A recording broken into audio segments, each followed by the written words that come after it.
nouveau bilan lecture et c'est parti. On commence chez Vega Dupuis avec le premier tome de Peleliu Gaiden. Peleliu Gaiden, c'est les chapitres qui n'ont pas pu être introduits à la série Peleliu que j'ai particulièrement aimé, une série réaliste dans un univers de guerre qui se passe sur l'île de Peleliu, et certains chapitres n'ont pas pu être ajoutés malheureusement à cette histoire, on les retrouve ici.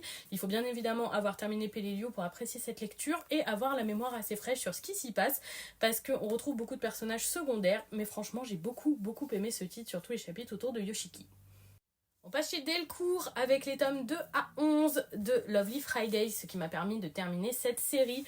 Je l'avais acheté car j'adore Harina Tanemura d'habitude. Elle écrit des titres que j'apprécie particulièrement et j'aime son style graphique. Sur le style graphique, rien à dire. Cette série est très jolie comme tous ses titres.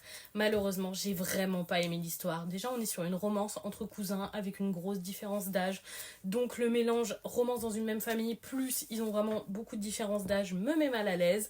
Le consentement est très rarement respecté, la banalisation de l'agression sexuelle est très présente. Au-delà de ça, on a une héroïne qui est incapable de s'affirmer et un collégien qui l'amène par la baguette.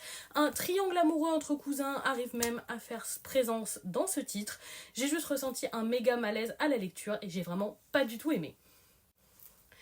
Et donc voilà pour ce bilan lecture, dites-moi si vous avez lu ces titres ou s'ils vous tentent.